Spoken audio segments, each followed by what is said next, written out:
Señoras y señores, comenzaremos hoy recordando una vez más que el mundo del poema es un mundo imaginario. Veíamos el jueves cómo el texto rompe sus amarras deícticas con la realidad. Su yo no es el hombre o la mujer que hablan en el discurso ordinario. Se dirige a ese interlocutor tan específico y distinto del receptor normal que llamamos lector. Su ahora no expresa la coincidencia de la enunciación con el tiempo en que se produce. Como acto de lenguaje, el poema mantiene con quien lo escribe relaciones muy especiales y también con quien lo recibe. De esto ya hablamos y no vuelvo a ello sino para enmarcar en su recuerdo esta nueva afirmación de Levin.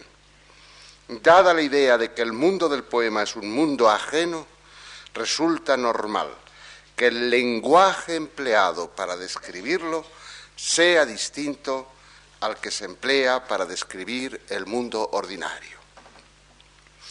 Este investigador no dice más, no dice en qué consiste la diferencia. Se limita a decir que es distinto ese lenguaje. Pero ¿hasta qué punto es distinto? ¿Son diferentes la lengua común y la lengua de la poesía porque los elementos de ésta se utilizan de otro modo o porque poseen otra naturaleza? Hay que optar justificadamente por una de estas dos soluciones. La primera es la que ha tenido más partidarios desde la antigüedad. En la tradición aristotélica, la lengua literaria resultaría de un tratamiento que recibe el lenguaje ordinario mediante adornos o figuras. La retórica se ocupó de describir, inventariar y clasificar tales figuras que, sobrepuestas a un modo normal o lógico de expresarse, lo trocarían en modo artístico. La crisis de esta teoría se produjo cuando se arguyó a partir de Croce que el poeta no realiza tales maquillajes y que el verbo lírico nace necesariamente vestido con todos sus ornamentos en el momento mismo de la enunciación.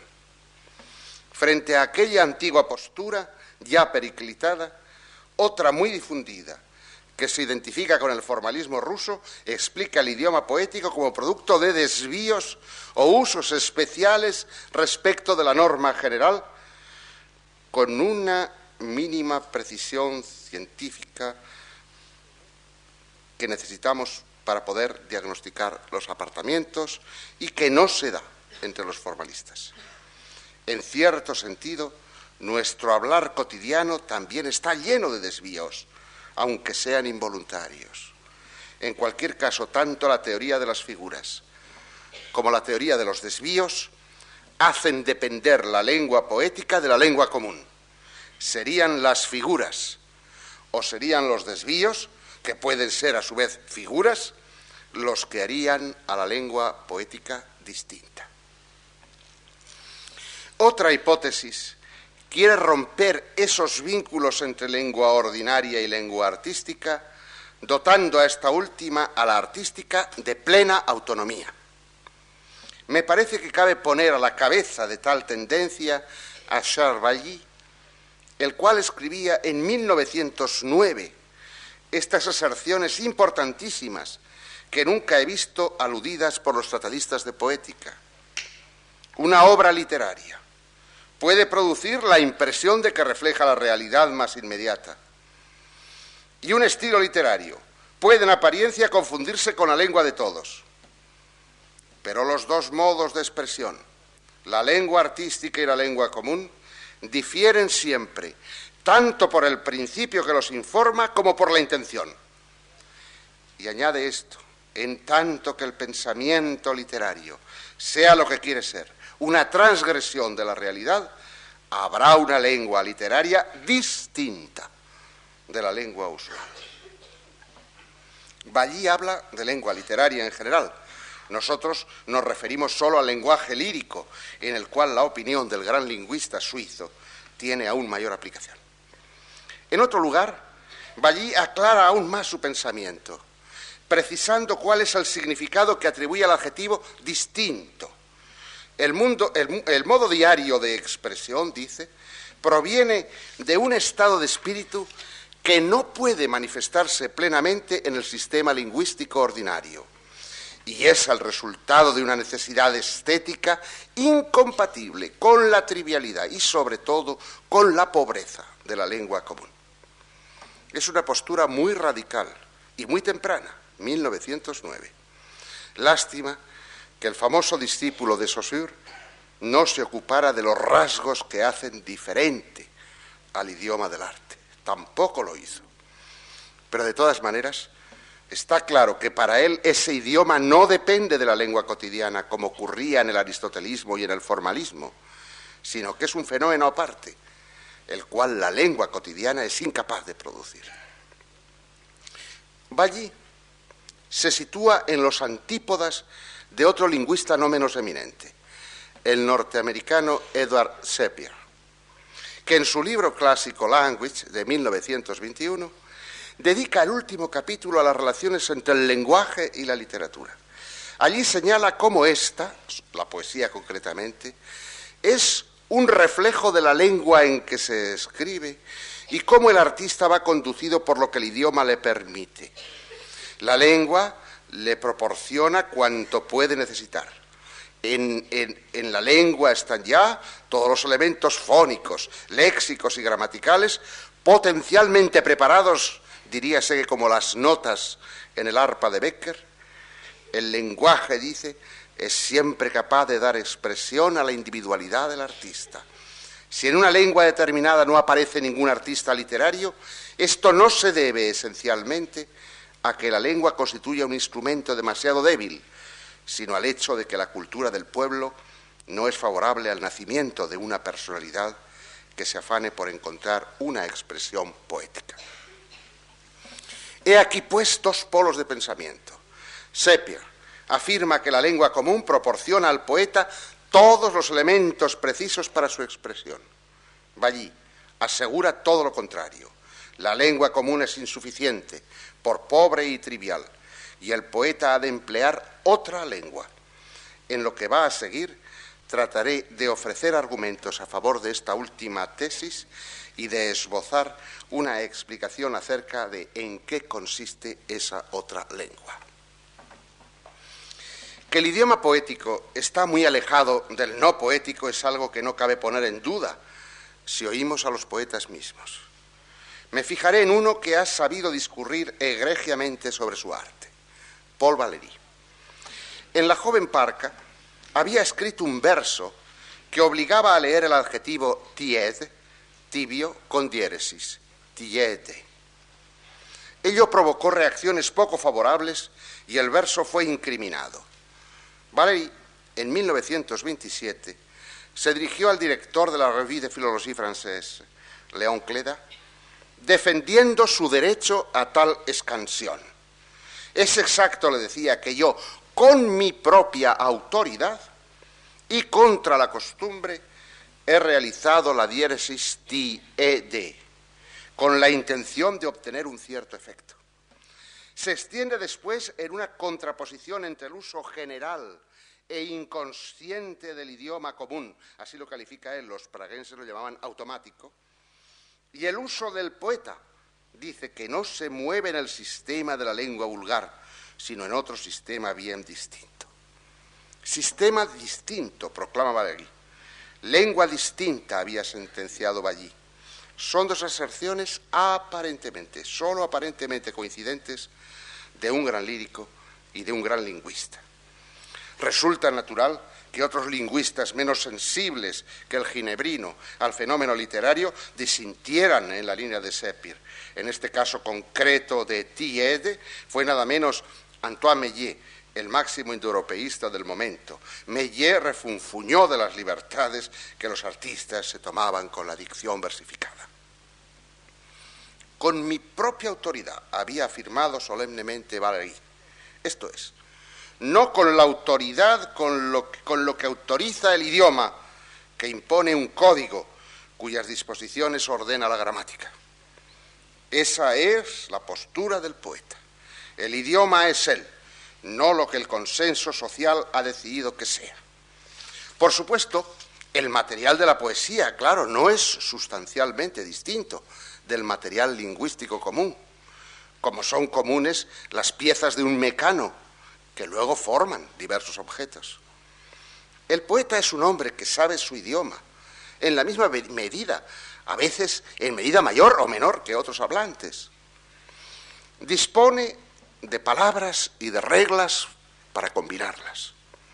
Tiene a su alcance, igual que todos, vocablos como rosa, azucena, risa, esbelto, cadena o camisa. Cuenta con el imperativo venid para ordenar un cierto movimiento en su interlocutor. En calidad de hablante normal, construirá secuencias como un ramo de rosas y azucenas, un ataque de risa, un talle esbelto, o dirá, por ejemplo, que alguien lleva una cadena sobre la camisa. Pero como poeta, Gerardo Diego toma todos esos elementos y escribe: venid a oír de risas y azucenas la alborotada, esbelta risa. Venid a ver las rosas sin cadenas, las azucenas en camisa. Empieza por un venid que no va a movernos de donde estamos, como ya sabemos. Se refiere después a la esbelta risa de las flores, a las cadenas de las rosas y a las camisas de las azucenas. Todos, absolutamente todos los elementos de esta estrofa pertenecen al idioma común. Pero dichos esos versos, en una situación que no sea de comunicación poética, lo menos que se podrá decir de ellos es que constituyen un discurso descabellado. Los elementos son perfectamente reconocibles, pero están funcionando de un modo que no lo es. Parece como si estuviéramos jugando al ajedrez con el poeta, pero sin tablero. Conocemos las piezas, pero no reconocemos las jugadas. Mueve y junta adjetivos y nombres como quiere. Aunque el material lingüístico sea tan normal, aquello no tiene sentido. Las cosas cambian si de esa lectura normal pasamos a una lectura poética, y no solo de esa estrofa, sino del poema entero. El lírico nos atrae en él a un ámbito insólito, un extraño jardín en el cual se ha desatado una vida frenética, donde, por ejemplo, el ruiseñor invita al jazmín a vestirse de luto, y donde los girasoles se mezclan con las bielas. El poeta un día, nos dice, se abandonó a esa locura. Mi corazón fue algún día tierno galope de corceles. Pero ahora intenta rehacer el orden perdido y quiere restituir, entre otras cosas, la pureza de las flores. Desea que rían las rosas y las azucenas con una risa suelta y alta. Quiere desencadenar las rosas del jardín y que las azucenas se muestren con toda su blancura, en camisa. Pero ese jardín del poema no es propiamente un jardín, sino la vida mecanizada moderna. Ni las flores son exactamente flores, sino símbolos de cuanto esa vida ha alterado. El lírico quiere reintegrar el mundo a su esencia. En el territorio del poema, las rosas recuperarán su acostumbrada libertad y las azucenas su hermosa desnudez. Para esa inmersión que el poeta y nosotros con él hemos realizado en el mundo imaginario o mundo de la ficción de aquel jardín, el lenguaje de todos los días no sirve. Y no sirve porque no permite el juego de tensión y de gracia, de humor que constituye el texto. Con el lenguaje de todos los días, cualquiera podría discurrir sobre la vida moderna y sus horrores, sobre la necesidad de devolver sensatamente la pureza a las cosas, a la naturaleza. Podría, en suma, escribir un artículo de periódico que no sorprendería precisamente por su novedad. Pero el hecho de que las cosas no sean nuevas, de que sean incluso tópicas, no les quita verdad y dolor y alegría o ternura. ¿Hay algo más viejo y más trivial que el amor y la muerte? La poesía arranca las costras de la costumbre a lo cotidiano, a lo que ocurre, y se lo lleva al mundo imaginario, donde recobra toda su fuerza. El poeta, cuando lo logra, nos aúna a él irremediablemente. Y como las cosas y lo que ocurre se expresan con palabras corrientes, adheridas en su corteza, el poeta necesita hacerlas saltar también. Gerardo Diego ha tenido que transgredir las reglas del idioma, violentarlas en términos que al hablante común le resultan insólitos. Quien solo se fije en los materiales de aquella estrofa y vea que pertenecen íntegramente al arsenal de la lengua diaria y que las reglas de ordenación sintáctica funcionan con normalidad, solo hay un sencillo hipérbaton, de rosas y azucenas, la alborotada esbelta risa.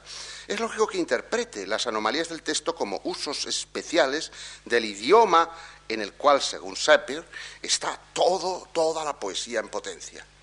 Pero no es cierto que dentro de la lengua española las flores rían, las rosas estén encadenadas y las azucenas anden en camisa.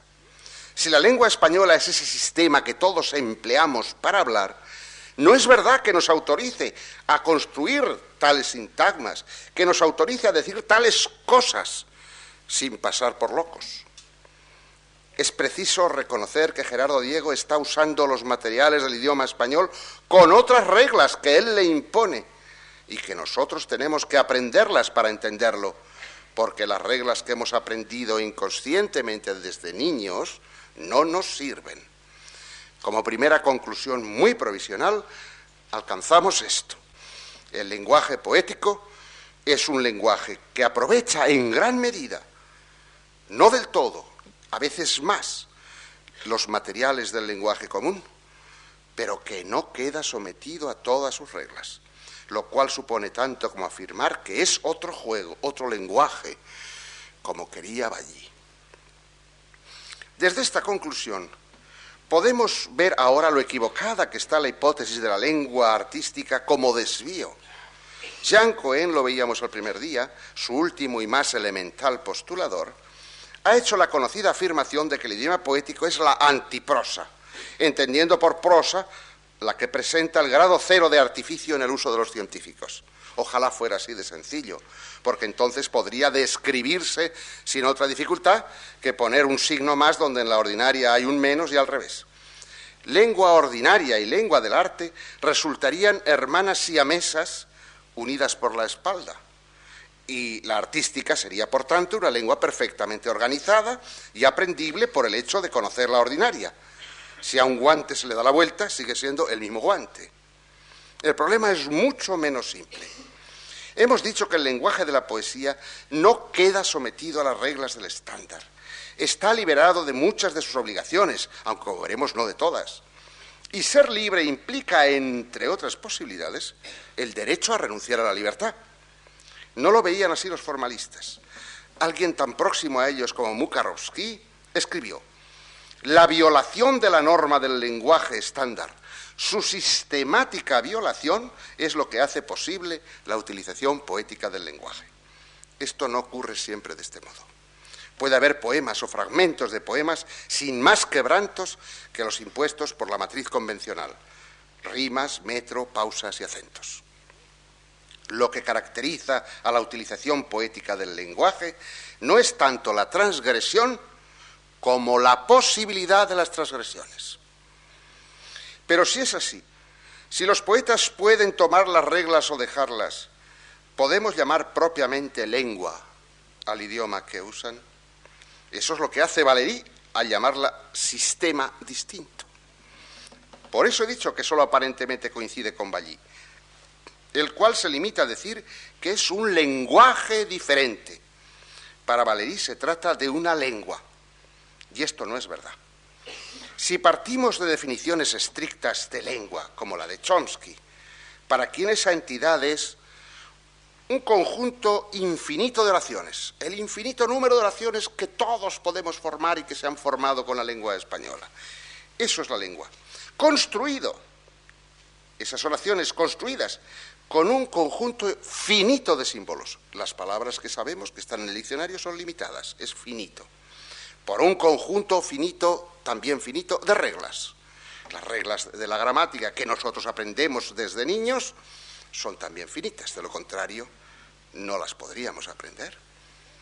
Pero ocurre que la gramática del español estándar no tiene reglas que generen oraciones en que puedan figurar secuencias como esbelta risa, azucenas en camisa, ni tal vez rosas sin cadena. Por tanto, tales secuencias no pertenecen a la lengua española y un gramático no sabe qué hacerse con ellas.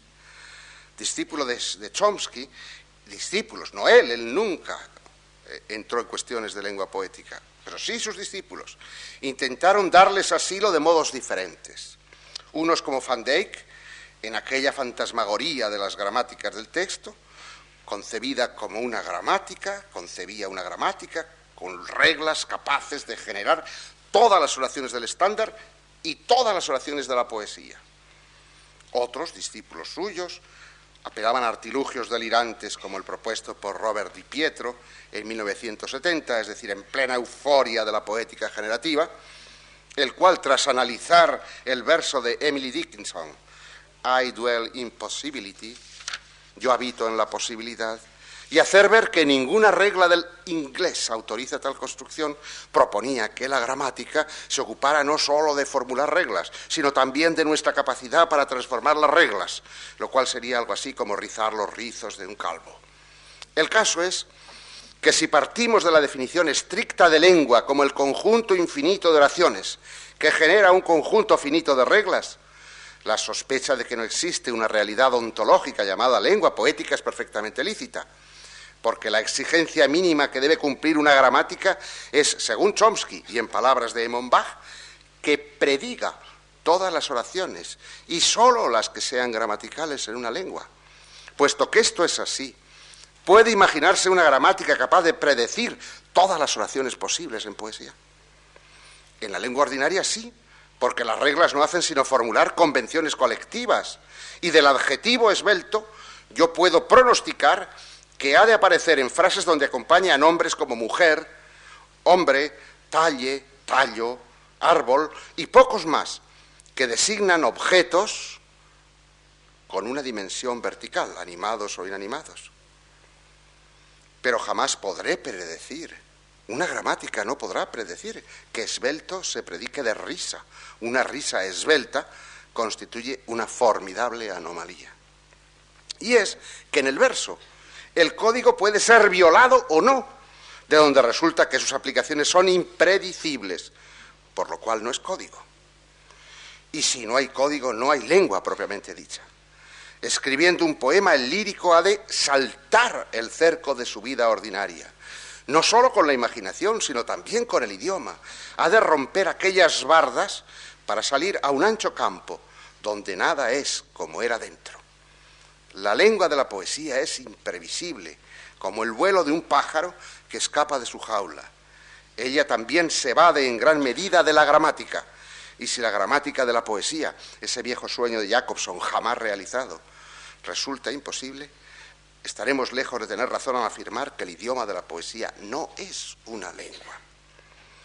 Pero cualquiera de ustedes puede arguirme que todo poema consta de palabras y de frases, y que para negar que la poesía consista en una lengua, en el uso de una lengua, estoy haciendo un empleo muy estricto, muy riguroso de esa noción, que bastaría con prescindir del concepto lingüístico de lengua, solidario del de gramática, y hablar, como siempre se ha hecho, del lenguaje poético, designando con ello lo que entiende todo buen entendedor, eso con que se escriben los poemas, el uso especial de la lengua que hacen los poetas. Es una solución, pero para aceptarla necesitamos algunas precisiones. Con términos vagos, ninguna disciplina puede realizar progresos, ni siquiera la poética. Pues bien, oigamos lo que piensa un lírico excelso de esa entidad llamada, al buen tuntún, lenguaje poético. Esto escribía Jorge Guillén en 1961. La poesía no requiere ningún especial lenguaje poético. Ninguna palabra está de antemano excluida. Cualquier giro puede configurar la frase. Por supuesto, rosa huele mejor que política. Simple diferencia de calidades reales por el olfato.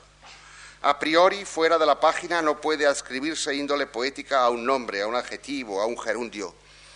Es probable que administración no haya gozado aún de resonancia lírica, pero mañana por la mañana, podría ser proferido este vocablo poéticamente con reverencia, con ternura, con ira, con desdén. Administración.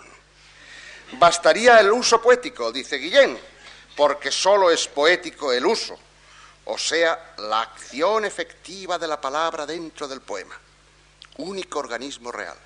Y concluye con esta afirmación importante: no hay más que lenguaje de poema, palabras situadas en un conjunto. Lenguaje poético no, pero sí lenguaje de poema. Mi coincidencia con estas palabras de nuestro gran poeta es absoluta. No hay lenguaje de la poesía, sí hay lenguaje de las poesías. No hay un sistema definido y estructurado de formas entre las que, conforme a la concepción sosiriana del habla, elige el lírico las que precisa para cifrar las oraciones de su enunciación. En la lírica actúa de modo esencial el lenguaje del lírico, su manera individual de conocer la lengua, que por lo que enseguida veremos podemos llamar lenguaje absoluto. En efecto, los estudios modernos del idioma del arte, del idioma del lenguaje poético, han seguido de cerca el modelo de lengua elaborada por Saussure.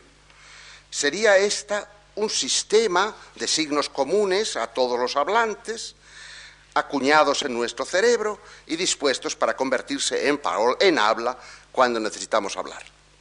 El habla, pues, no sería más que una actualización de la langue, de la lengua, esto es, del saber idiomático que compartimos entre todos. De ahí que se interpreten como desvíos las peculiaridades expresivas del poeta. Un habla más rara, más personal, que se desvía de la de los demás. Pero lo cierto es que esa idea de lengua es una abstracción, una idealización de la realidad, mantenida después por Chomsky, y tal vez necesaria para poder escribir gramáticas. Pero no es así como vive el lenguaje en nosotros. No es una abstracción. Como la salud, como la inteligencia, como el amor o el odio, cada uno tiene su parte, que no coincide con la de los demás. Los biólogos estudian los procesos de vida, pero ésta se manifiesta concretamente en cada uno de los seres vivos. La vida del individuo sigue cuando llega a su muerte, pero su vida acaba con su muerte. Así existe el lenguaje, como propiedad de cada hablante.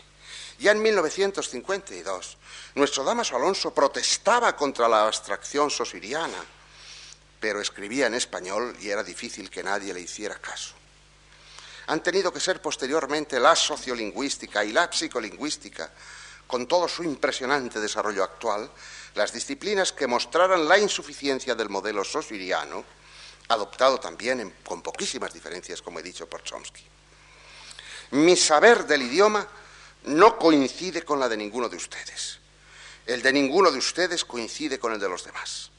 Nuestras competencias lingüísticas son diferentes, en ocasiones muy diferentes, y sin embargo nos entendemos. ¿Por qué?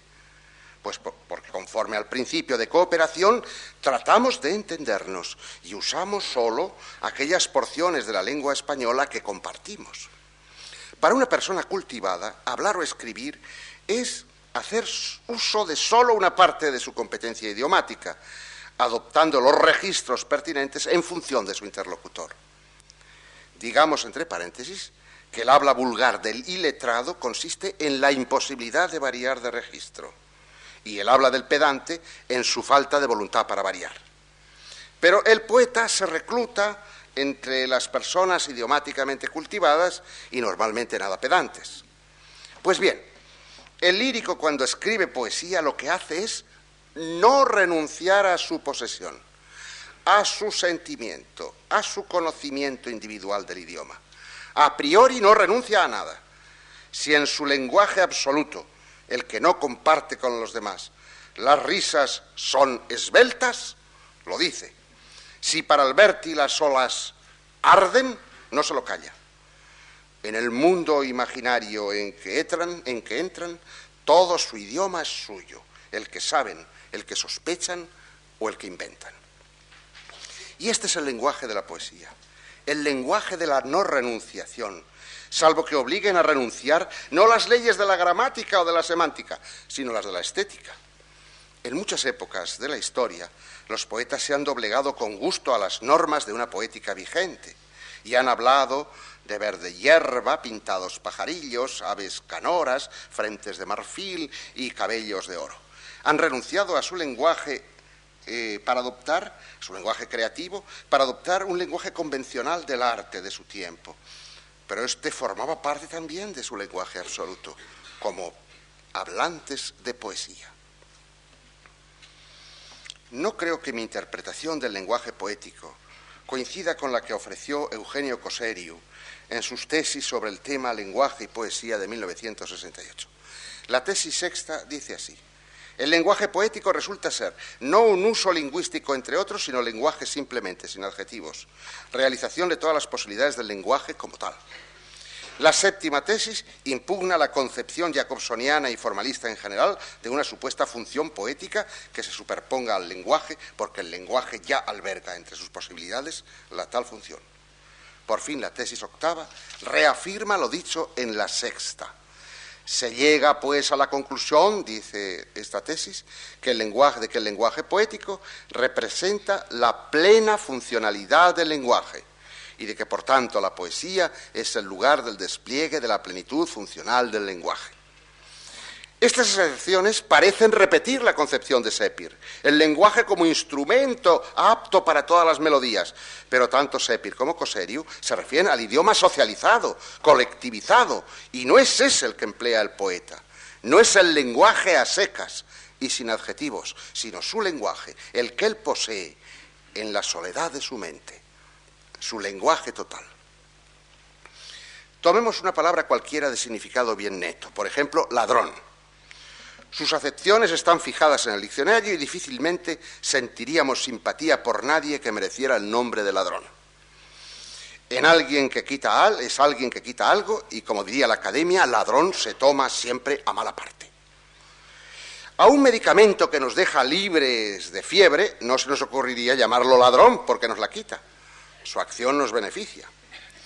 En el empleo colectivo de la lengua, en la pragmática ordinaria de ese sustantivo, figura con constancia ese rasgo de aprensión que lo designado por él suscita en todos los hablantes. Estoy seguro de que también en Francisco Brines, cuando no escribe poesía. La plenitud funcional del lenguaje, de que habla Coseriu, no da para más en este caso. Pero he aquí que Brines ha escrito: olía el mar y el alba era ladrona de los cielos. ¿Qué ha querido decir? Al apuntar la aurora, la luna y las estrellas se van desvaneciendo, difuminando, desapareciendo. El alba las roba del firmamento. En su contexto, estos versos no permiten advertir ningún desagrado del poeta por ello. Es un hecho nada más, una constatación. El lírico ha despojado al nombre ladrón de sus rasgos peyorativos por su propia autoridad, como diría Valéry. Ha apelado a su inapelable lenguaje absoluto. En este caso, pues, Francisco Brines parece haber quitado notas a una palabra. No es lo normal. Lo más frecuente es que en la poesía los vocablos comparezcan con más notas que las que tienen en su empleo ordinario. Son las notas individuales que les añade a su significación el poeta, porque así figuran en su personal posesión del idioma. A tal fenómeno, como es bien sabido, se le llama connotación. Este término designa en realidad hechos muy complejos, pero nos servirá en su empleo más sencillo y corriente. La connotación es el valor o conjunto de valores semánticos que rodean la significación de una palabra, pero que no pertenecen a su núcleo. Hay vocablos que poseen connotaciones generalizadas, compartidas por todos los hablantes. Así, al definir el significado de hormiga, Diríamos que es un insecto himenóptero que vive agrupado y excava galerías subterráneas que salen por bocas a la superficie, etcétera, etcétera. Y hormiguita es una hormiga pequeña. A eso aludimos al decir que el jardín está lleno de hormigas o de hormiguitas. Sin embargo, alrededor de ese centro, de ese núcleo significativo, figuran las notas de laboriosidad, de ahorro o de avaricia, que no sirven para definir al animal, pero que connotan su nombre con sentidos sobreañadidos que acepta la comunidad de los hablantes. Se trata de connotaciones generalizadas. Ese señor es una hormiguita. Todos sabemos lo que esto quiere decir. Pero hay otras connotaciones, las estrictamente individuales, las que por motivos biográficos asociamos con ciertas palabras. Me permitirán una confesión personal en aras de la claridad. Para mí, edredón designa un objeto decididamente molesto, inquieto, inestable, tornadizo. Se me va a un lado, se cae al suelo, se me baja los pies y me deja frío el pecho, o sin saber cómo me cubre la cabeza y me sofoca. En mi idioma absoluto, edredón figura entre los sustantivos que me repelen, por las connotaciones que añado a su significado de todo. Pero estoy seguro de que muchos de ustedes lo asocian con sensaciones placenteras y confortables. Pues bien, si usted, para quien el edredón está visto con tanta simpatía, y yo hablamos, tenemos que renunciar los dos a nuestras connotaciones. Si me atreviera a decir a mi interlocutor que fulana es un edredón, él entendería la metáfora al revés de mi propósito, porque yo quería decir que fulana es inquieta, inestable, imprevisible y, en definitiva, enojosa, y él entendería que era el mejor de los arrimos posibles.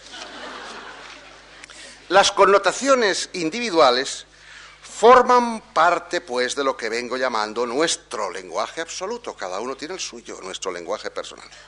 Y, como vemos, tenemos que renunciar a ellas, en buena medida, a la hora de hablar. Hemos de relativizar nuestro idioma en busca de un plano medio de significaciones comunales. Los poetas no. La importancia que las connotaciones de cada uno poseen en el lenguaje de los artistas ha sido barruntada desde hace muchos años. En 1935 escribía Valéry: el poeta dispone de las palabras de modo muy distinto al del uso y la necesidad. Son sin duda las mismas palabras, pero en absoluto sus mismos valores. Iba rondando a la idea de la connotación. Valéry había observado antes que el comportamiento de los científicos y el de los artistas ante el lenguaje difiere en esto, es una observación agudísima. Mientras los científicos inventan palabras nuevas para conceptos nuevos, los poetas dan a las palabras viejas nuevos significados. ¿Qué pueden ser sino las connotaciones? Ya por fin en 1947, uno de los jefes de fila del New Criticism norteamericano, Clarence Brooks, afirmaba en su famoso libro sobre la estructura de la poesía: es un lenguaje, el de la poesía, en el cual las connotaciones desempeñan un papel tan importante como las denotaciones, es decir, los usos comunes. Pero ha sido André Martinet, en un difundido estudio de 1967, quien ha dado un estatuto más sólido a la función de las connotaciones en el idioma artístico. A él se debe la observación de que el poeta cuenta con el privilegio de no tener que prescindir de sus connotaciones individuales, si lo desea. No ha de guardárselas para él, como a mí me sucede en el caso del edredón. He aquí algunos ejemplos de cómo las empleó García Lorca. Las cartas de la baraja son muy preciadas para un jugador, pero figuran en el lenguaje del granadino con un halo de rigidez, frialdad e insensibilidad que comparece en versos como estos: una dura luz de naipe recorta en el agrio verde, donde mi cuerpo sin venas consulta naipes helados. El adjetivo anfibio se aplica, lo sabemos todos, a ciertos animales que pueden vivir indistintamente en la tierra y en el agua. Pero Federico lo atribuye a un sendero, por un anfibio sendero de cristales y laureles. No cabe duda de que en su idiolecto íntimo, anfibio era lo tortuoso, lo serpentino y culebreante, asociado con el movimiento de ciertos reptiles. En mi caso particular, las caracolas difícilmente se relacionan con la suavidad. Para Lorca sí, son la finura misma.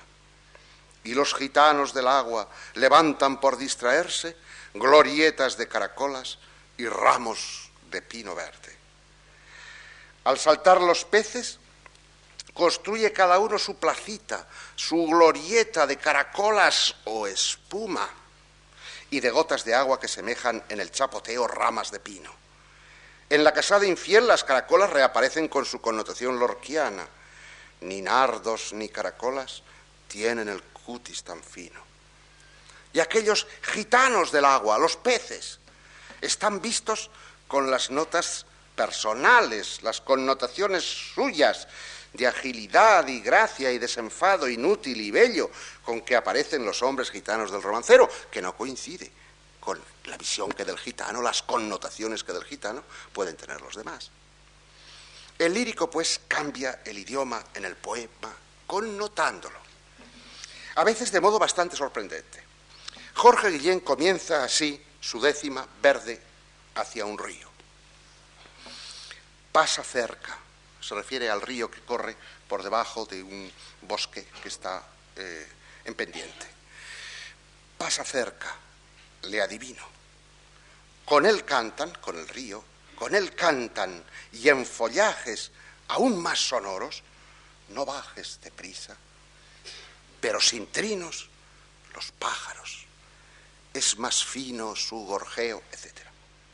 Los pájaros están, pues, entre las ramas de un frondoso bosque, y metidos en aquella masa vegetal, no trinan, sino que, según el poeta, hacen algo más delicado, gorjean. Consultemos el diccionario. El de la Academia no nos saca de dudas, porque hasta la próxima edición no registrará el verbo trinar. María Moliner sí lo define. ¿Y cómo? Pues diciendo que trinar significa gorjear. La ilustre lexicógrafa interpreta, y creo que bien, el sentimiento generalizado haciendo de trinar y de gorjear dos verbos sinónimos, pero que resulta que Guillén los diferencia y los contrapone. El gorjeo, según él, es más fino. Un día le pregunté si en su sentimiento idiomático trinar y gorjear tenían sentidos muy distintos, y él me respondió que no, que significaban aproximadamente lo mismo. Cuando le recordé la décima, se rió. Esta anécdota permite comprender mejor aún la diferencia entre autor y poeta de que les hablaba en la charla pasada. Para el autor, esos verbos significan aproximadamente lo mismo, pero para el poeta que el 30 de mayo de 1933 componía en Sevilla la décima, Verde hacia un río, eran palabras muy diferentes.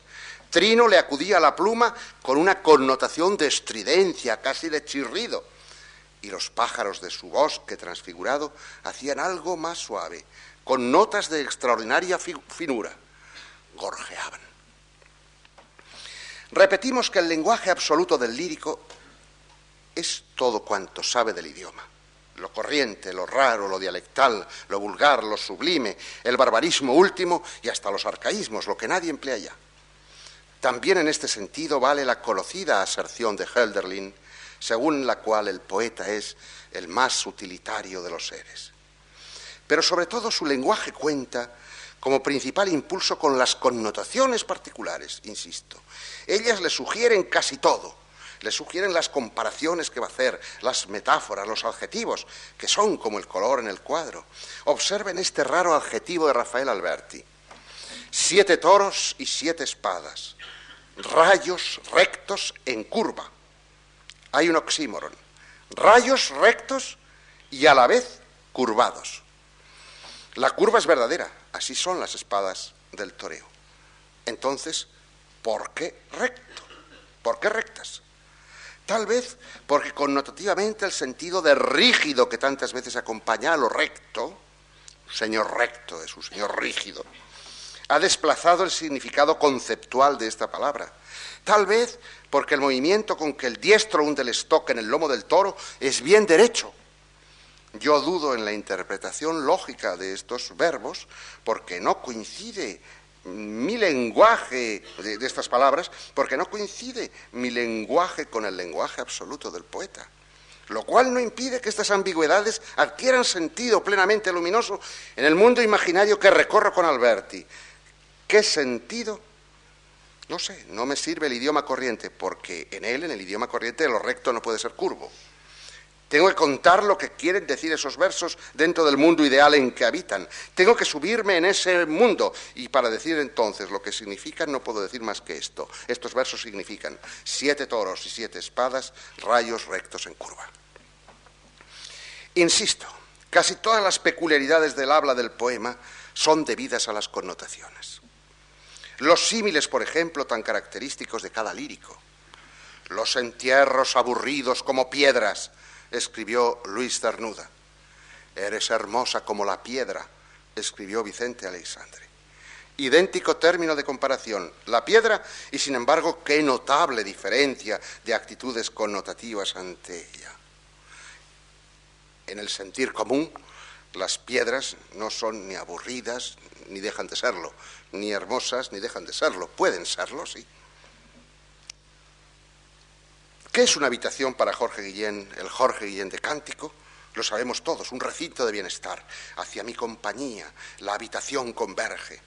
Sin embargo, para Dámaso Alonso es prisión de cal y canto, ataúd de piso y techo.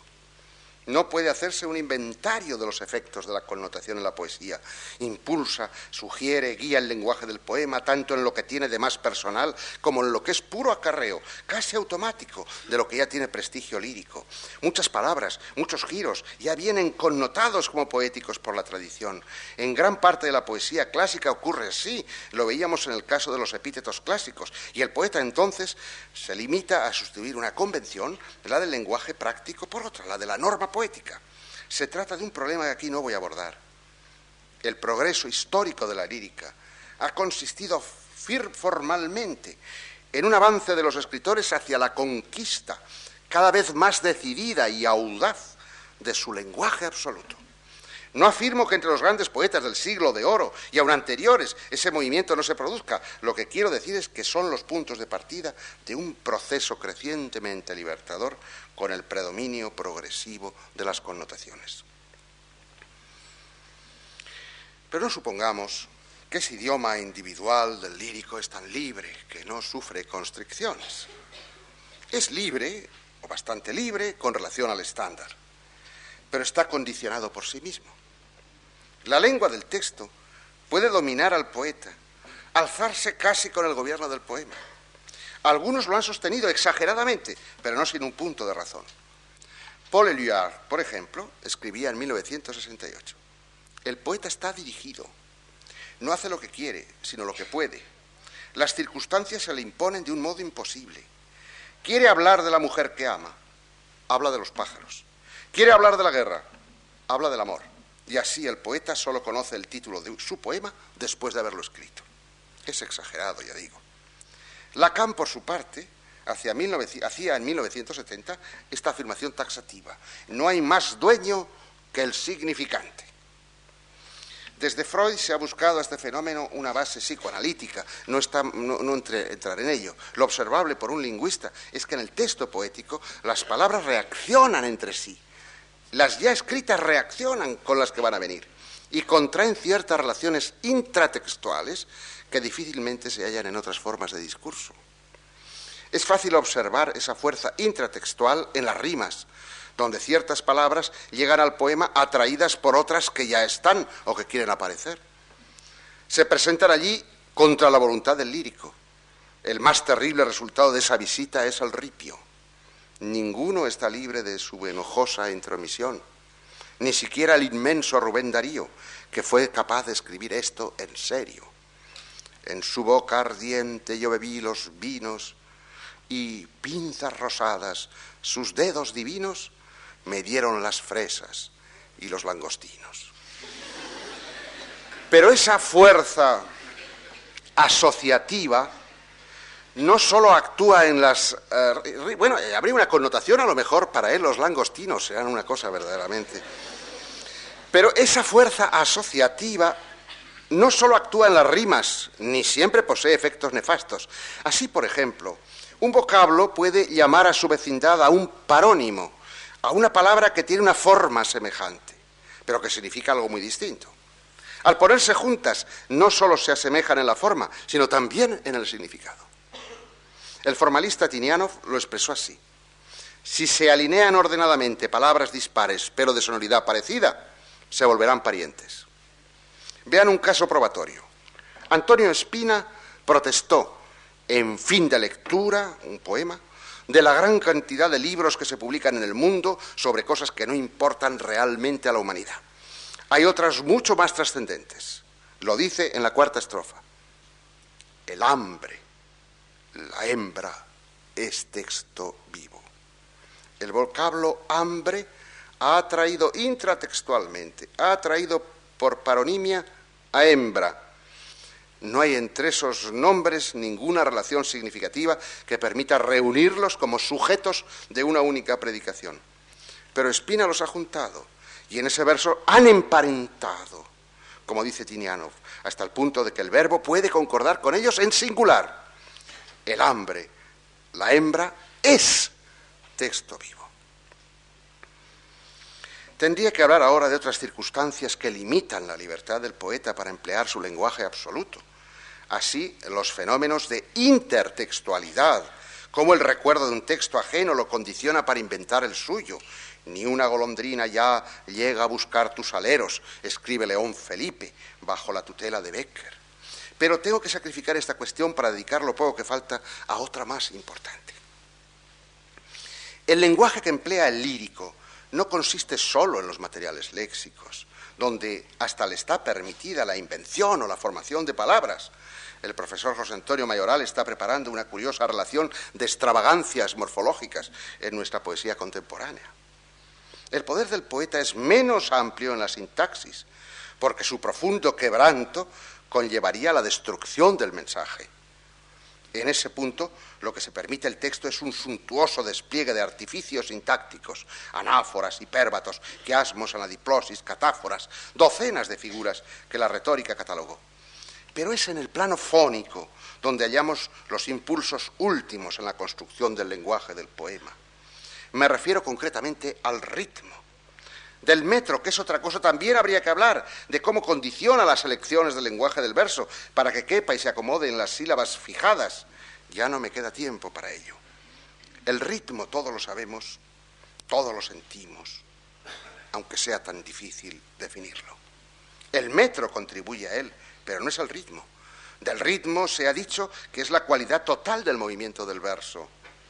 El número de metros posibles, octosílabos, decasílabos, alejandrinos, etc., es relativamente limitado, pero casi puede asegurarse que no existen dos versos que tengan exactamente el mismo ritmo. Voy a leerles, por ejemplo, 3 versos de Garcilaso, de su epístola a Boscán. Los 3 son en decasílabos, y los 2 últimos, iámbicos, es decir, con la misma estructura métrica.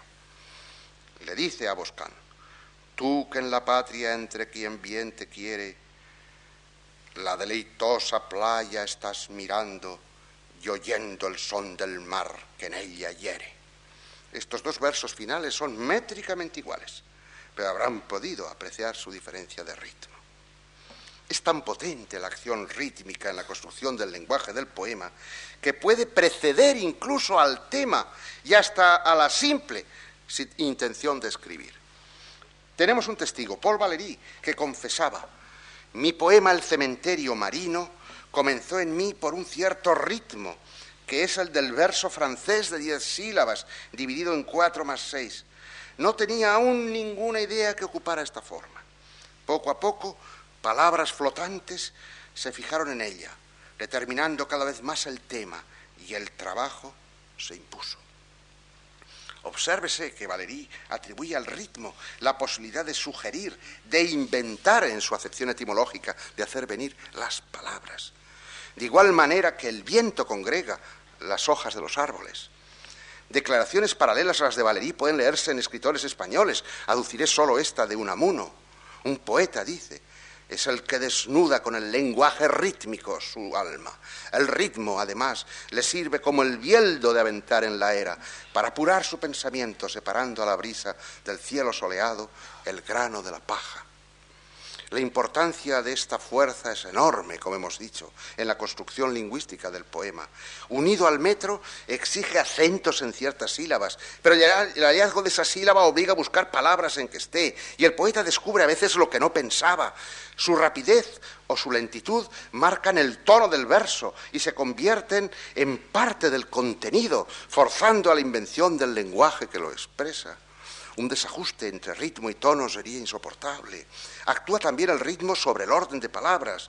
El hipérbaton de ciertas épocas se interpreta como artificio latinizante, el de otras es imposible. Fue el ritmo el que impuso a Bécquer del salón en el ángulo oscuro.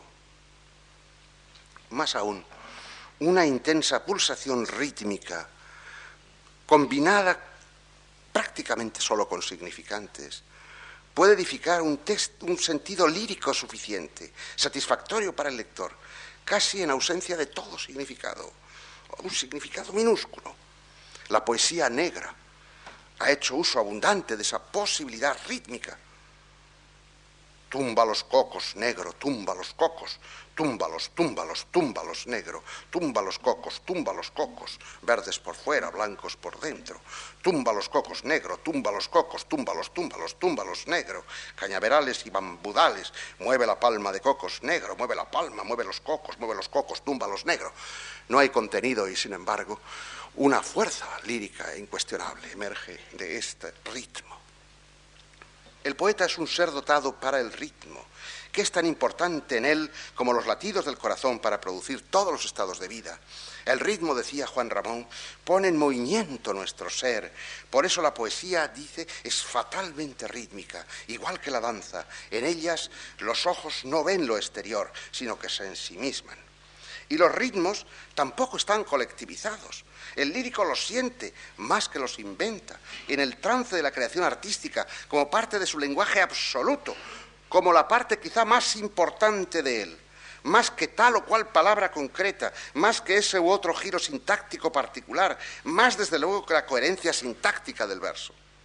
El lector tiene que hacer suyo ese pulso emotivo del poeta. Sin ello no lo entiende, no puede fundirse con él. Julia Kristeva explica cómo muchas aberraciones sintáctico-semánticas son posibles en el poema porque su falta de sentido inmediato es aliviada por un ritmo que compensa en buena parte la pérdida del significado. Las secuencias sintácticas, que en otros tipos de discurso han de tratar de ser unívocas, de significar una sola cosa sin ambigüedad, alcanzan en muchos poetas, sobre todo contemporáneos, lo que ella llama un polimorfismo semántico por virtud del ritmo compensatorio. Y la gramática, cuyas reglas, como vimos, solo generan en el uso común del lenguaje oraciones bien formadas y tienen por eso una potencia limitada, pueden poseer en la poesía una capacidad generativa sin límites. Vamos a terminar por hoy con las deducciones de cuanto llevo dicho. No existe una entidad socializada que podamos llamar lengua poética que sirva a todos los poetas para cifrar sus versos de modo análogo a como la entidad lengua española, por ejemplo, nos permite a todos los hablantes cifrar nuestros mensajes. Contra lo que quería Valéry no es un lenguaje en el lenguaje, algo así como un sistema solar dentro del universo, autónomo pero bajo su ley. No es eso. Tampoco consiste en una acción de artificios formales, capaces de conjurar con su presencia la aparición de la poesía, según creían los formalistas. Hay, con la resolutiva fórmula de Guillén, lengua del poema, de cada poema, que resulta de que el lírico pone en circulación su particular tesoro lingüístico, sin inhibiciones, sin más límites que los que él voluntariamente le impone, o aceptando reglas que no son las del lenguaje común que no acepta, sino las de la convención específica del arte que acata como una ordenanza gremial que solo a los poetas obliga. Tipos de metro, de estrofa, de rima, colores máximos de la adjetivación, metáforas codificadas, licencia en el orden de palabras, distancia respecto del idioma común y otras cosas así. Ellos deciden si aceptan o no las convenciones. A lo que no renuncian es a su lenguaje suyo. Pueden llegar al extremo de hacerlo remoto y hermético, con las connotaciones, con el juego fantástico e imprevisible de su imaginación. Pero de esto de las imágenes no hemos hablado hoy. No nos hemos referido a los contenidos, sino a la epidermis formal de la poesía. De las imágenes algo trataremos el día próximo. Quede esto en pie. No hay lenguaje poético. Hasta un formalista como Víctor Vinogradov, ya en su vejez, tenía que confesar un año después que Jorge Guillén: no existe un sistema común genérico del lenguaje poético que tenga sus cualidades específicas y que las realice en los diversos géneros de su actualización. Cualquier fenómeno lingüístico puede hacerse poético. No cabe, pues, una ciencia que se proponga como objeto el lenguaje poético, esa entidad inexistente, concluye Vinogradov, sino las condiciones formales y creativas que comunican al fenómeno lingüístico la calidad de poético. ¿Qué condiciones? Esta ha de ser, en efecto, la finalidad de la poética, corrigiendo el rumbo que los propios formalistas le imprimieron. Acabo. El poema no es sino el lenguaje absoluto y personal del poeta cuando recobra su propiedad y deja de ser el hablante cohibido por los usos cotidianos, al cual tal vez se añade el código artístico de cada época, el conjunto de convenciones específicas que los poetas adoptan para serlo. Pero si esto es así, ¿cómo podemos entender a quien ha renunciado a hablar como nosotros, más o menos? ¿Cómo nos va a ser posible identificarnos con él? He aquí el problema que habremos de afrontar el jueves próximo, con el aliento que proporciona pensar que será la última lección del ciclo. Muchas gracias.